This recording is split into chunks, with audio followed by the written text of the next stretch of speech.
ನಮಸ್ಕಾರ. Microwave radar ತಂತ್ರಜ್ಞಾನ ಅಡುಗೆ ಮನೆಯಲ್ಲಿ ಅವತರಿಸಿದಾಗ ಮೈಕ್ರೋವೇವ್ ಓವೆನ್ ಆಧುನಿಕ ಅಡುಗೆ ತಂತ್ರಜ್ಞಾನದಲ್ಲಿ ಕ್ರಾಂತಿಕಾರಿಯಾದಂಥ ಒಂದು ಸಾಧನ. ಇದು ಸಾಂಪ್ರದಾಯಿಕವಾಗಿ ಬಿಸಿ ಮಾಡುವ ವಿಧಾನಗಳಿಗಿಂತ ವಿಭಿನ್ನವಾಗಿ ವೈದ್ಯುತ್ ಕಾಂತೀಯ ಮೈಕ್ರೋ ತರಂಗಗಳ ಮೂಲಕ ಅಂದರೆ ಎಲೆಕ್ಟ್ರೋಮ್ಯಾಗ್ನೆಟಿಕ್ ಮೈಕ್ರೋವೇವ್ಗಳ ಮೂಲಕ ಆಹಾರವನ್ನು ಒಳಗಿನಿಂದಲೇ ಬಿಸಿ ಮಾಡ್ತಕ್ಕಂಥ ವಿಧಾನವನ್ನು ಬಳಸ್ತದೆ. ಇದರ ಆವಿಷ್ಕಾರ ಯೋಜಿತ ಅಡುಗೆ ಸಂಶೋಧನೆ ಫಲ ಅಲ್ಲ, ಬದಲಿಗೆ ದ್ವಿತೀಯ ವಿಶ್ವಯುದ್ಧದ ರಡಾರ್ ತಂತ್ರಜ್ಞಾನ ಇದರ ಬದಲು ಎರಡನೇ ಮಹಾಯುದ್ಧದ ಕಾಲದಲ್ಲಿ ರಡಾರ್ ತಂತ್ರಜ್ಞಾನ ಸಂಶೋಧನೆಯ ವೇಳೆ ನಡೆದಂಥ ಒಂದು ಆಕಸ್ಮಿಕ ವೀಕ್ಷಣೆಯಿಂದ ಪ್ರಾರಂಭ ಆಯಿತು. ಅಡುಗೆ ವಿಧಾನಗಳ ಇತಿಹಾಸದಲ್ಲಿ ಬೆಂಕಿಯ ಬಳಕೆ ಮೂಲಭೂತ ಅಂತ ಆಗಿದ್ದರೆ ವಿದ್ಯುತ್ ಆಧಾರಿತ ಅಡುಗೆ ಸಾಧನಗಳು ಆಧುನಿಕ ಯುಗದ ವೈಜ್ಞಾನಿಕ ಕೊಡುಗೆಗಳು. ಇವುಗಳಲ್ಲಿ ಮೈಕ್ರೋವೇವ್ ಓವನ್ ಅಂದರೆ ಸೂಕ್ಷ್ಮ ತರಂಗದ ಒಲೆ ವಿಶಿಷ್ಟವಾದ ಸ್ಥಾನವನ್ನು ಹೊಂದಿದೆ. ಕಡಿಮೆ ಸಮಯದಲ್ಲಿ ಆಹಾರವನ್ನು ಬಿಸಿ ಮಾಡುವ ಸಾಮರ್ಥ್ಯ ಮತ್ತು ಚೈತನ್ಯ ಪರಿಣಾಮಕಾರಿತ ಎನರ್ಜಿ ಕನ್ಸರ್ವೇಷನ್ ಮತ್ತು ಅನುಕೂಲತೆ, ಈ ಎಲ್ಲ ಕಾರಣಗಳಿಂದ ಇದು ಜಗತ್ತಿನ ಎಲ್ಲ ಕಡೆ ವ್ಯಾಪಕವಾಗಿ ಬಳಕೆಗೆ ಬಂದಿದೆ. ಆದರೆ ಇದರ ಮೂಲ ವಿಜ್ಞಾನ ಮತ್ತು ಆವಿಷ್ಕಾರದ ಹಿನ್ನೆಲೆ ಯುದ್ಧಕಾಲೀನ ತಂತ್ರಜ್ಞಾನದ ಅಭಿವೃದ್ಧಿಗೆ ಸಂಬಂಧಪಟ್ಟಂತೆ. 1930 ಮತ್ತು 40ರ ದಶಕದಲ್ಲಿ ರಡಾರ್ ತಂತ್ರಜ್ಞಾನ ಸೈನಿಕ ಮಿಲಿಟರಿ ಕ್ಷೇತ್ರದಲ್ಲಿ ಬಹಳ ಮಹತ್ವವನ್ನು ಪಡೆದಿತ್ತು. ರಡಾರ್ ವ್ಯವಸ್ಥೆಗಳು ವಿಮಾನ, ನೌಕೆ ಮತ್ತು ಇತರ ಯಾನದ ವಸ್ತುಗಳನ್ನು ಪತ್ತೆ ಹಚ್ಚೋದಕ್ಕೆ ಉನ್ನತ ಹೆಚ್ಚಿನ ಮರುಕಳಿಕೆ ಅಂದರೆ ಹೈಯರ್ ಫ್ರೀಕ್ವೆನ್ಸಿ ವೈದ್ಯುತ್ ಕಾಂತೀಯ ತರಂಗಗಳನ್ನ ಅಂದರೆ ಹೈ ಫ್ರೀಕ್ವೆನ್ಸಿ ಎಲೆಕ್ಟ್ರೋಮ್ಯಾಗ್ನೆಟಿಕ್ ವೇವ್ನ ಬಳಸ್ತಾರೆ. ಈ ತರಂಗಗಳನ್ನ ಉತ್ಪಾದನೆ ಮಾಡೋದಕ್ಕೆ ಮ್ಯಾಗ್ನೆಟ್ರಾನ್ ಅನ್ನುವ ಒಂದು ವಿಶೇಷವಾದ ಎಲೆಕ್ಟ್ರಾನ್ ಉಪಕರಣವನ್ನು ಅಭಿವೃದ್ಧಿಪಡಿಸಲಾಗಿರುತ್ತೆ. ಮ್ಯಾಗ್ನೆಟ್ರಾನ್ ಸಾಧನ ಅತಿ ಹೆಚ್ಚು ಫ್ರೀಕ್ವೆನ್ಸಿ ಅಂದರೆ ಮರುಕಳಿಕೆಯ ಮೈಕ್ರೋ ತರಂಗಗಳನ್ನ, ಸೂಕ್ಷ್ಮ ತರಂಗಗಳನ್ನ ಉತ್ಪಾದಿಸುವ ಸಾಮರ್ಥ್ಯವನ್ನು ಹೊಂದಿರ್ತದೆ. ಅದು ರಡಾರ್ ವ್ಯವಸ್ಥೆಯ ಬಹಳ ಮುಖ್ಯವಾದ ಅಂಗ ಆಗಿರ್ತದೆ. 1945ರಲ್ಲಿ ಅಮೆರಿಕದ ಇಂಜಿನಿಯರು ಪರ್ಸಿ ಸ್ಪೆನ್ಸರ್ ರೇಥಿಯಾನ್ ಸಂಸ್ಥೆಯಲ್ಲಿ ಮ್ಯಾಗ್ನೆಟ್ರಾನ್ ಸಾಧನಗಳ ಮೇಲೆ ಸಂಶೋಧನೆಯನ್ನು ಮಾಡ್ತಾ ಇರ್ತಾರೆ.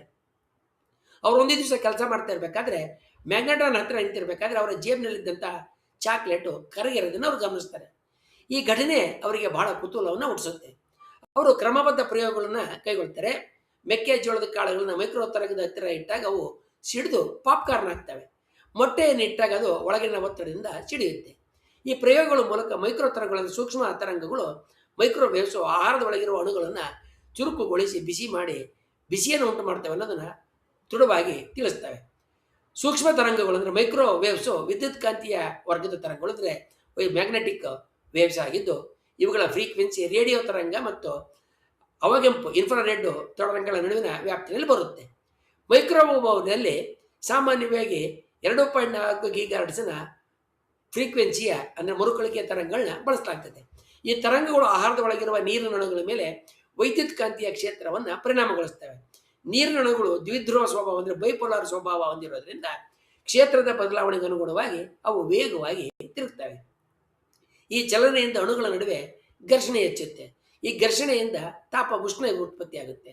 ಈ ವಿಧಾನವನ್ನು ಅಂತರಂಗದ ತಾಪನ ಅಂದರೆ ಇಂಟರ್ನಲ್ ಹೀಟಿಂಗ್, ವಾಲ್ಯೂಮೆಟ್ರಿಕ್ ಹೀಟಿಂಗ್ ಅಂತ ಕರಿಬೋದು. ಯಾಕಂತ ಹೇಳಿದ್ರೆ ಬಿಸಿ ಮಾಡೋದು ಹೊರಗಿನಿಂದ ಬರದೆ ಅದು ಒಳಗಿನೇ ಉಂಟಾಗುತ್ತೆ. ಪರ್ಸಿ ಸ್ಪೆನ್ಸರ್ ಅದರ ಪ್ರಯೋಗಗಳ ನಂತರ ರೇಥಿಯಾನ್ ಸಂಸ್ಥೆ 1947ರಲ್ಲಿ ಮೊದಲ ವಾಣಿಜ್ಯದ ಬಳಕೆಯ ಮೈಕ್ರೋವೇವ್ ಅನ್ನು ನಿರ್ಮಾಣ ಮಾಡುತ್ತೆ. ಅದನ್ನು ರಡಾರ್ ರೇಂಜ್ ಅಂತ ಅದು ಕರೆಯುತ್ತೆ. ಆದರೆ ಈ ಓವನ್ನು ಗಾತ್ರ ಭಾಳ ದೊಡ್ಡದಾಗಿರ್ತದೆ. ಹೆಚ್ಚಿನ ತೂಕ ಹೊಂದಿದ್ದು ಅದನ್ನು ತಂಪುಗೊಳಿಸ್ತಕ್ಕಂಥ ಇನ್ನೊಂದು ವ್ಯವಸ್ಥೆ ಬೇಕಾಗಿರ್ತದೆ.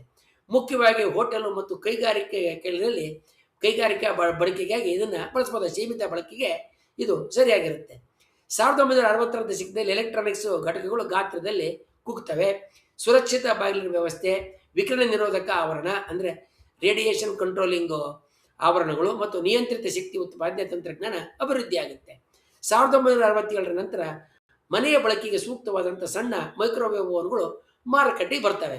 ಬೆಲೆ ಕ್ರಮೇಣ ಕಡಿಮೆ ಆಗ್ತಾ ಹೋಗುತ್ತೆ. ಸುರಕ್ಷಿತ ಬಗ್ಗೆ ಸಾರ್ವಜನಿಕ ವಿಶ್ವಾಸ ಹೆಚ್ಚಾಗುತ್ತೆ. ನಗರ ಜೀವನದಲ್ಲಿ ಮತ್ತು ವೇಗದ ಅಡುಗೆಗೆ ನಿಧಾನವಾಗಿ ಇದು ತನ್ನ ಸ್ಥಾನವನ್ನು ಗಿಟ್ಟಿಸ್ಕೊಳ್ತೈತೆ. ಮೈಕ್ರೋವೇವ್ ಓವನ್ ಅಭಿವೃದ್ಧಿ ಜೊತೆಗೆ ಸುರಕ್ಷತೆಯ ನಿಯಮಗಳು ಕೂಡ ರೂಪಿಸಲ್ಪಡ್ತವೆ. ಲೋಹದ ಆವರಣದಿಂದ ತರಂಗ ಸೋರಿಕೆ ಅಂದರೆ ಅಲೆಗಳು ಸೋರೋದಕ್ಕೆ ತಡೆಯುವಂಥ ವಿನ್ಯಾಸ ಬರುತ್ತೆ. ಬಾಗಿಲು ತೆರೆದ ತಕ್ಷಣ ಮೈಕ್ರೋವೇವ್ಸ್ಗಳು ಉತ್ಪಾದನೆ ಮಾಡಿ ನಿಲ್ತಕ್ಕಂಥ ವ್ಯವಸ್ಥೆ ಕೂಡ ಬರುತ್ತೆ.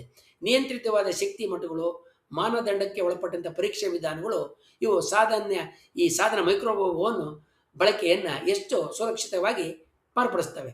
ಮೈಕ್ರೋವೇವ್ ಓವನ್ ನಗರ ಜೀವನದಲ್ಲಿ ವೇಗವಾದಂಥ ಆಹಾರ ಸಂಸ್ಕೃತಿಗೆ ಉತ್ತೇಜನವನ್ನು ನೀಡುತ್ತದೆ. ಮೊದಲೇ ಸಿದ್ಧಪಡಿಸಿದ ಆಹಾರ ಉತ್ಪನ್ನಗಳ ಬೆಳವಣಿಗೆಗೆ ಕಾರಣ ಆಗುತ್ತೆ.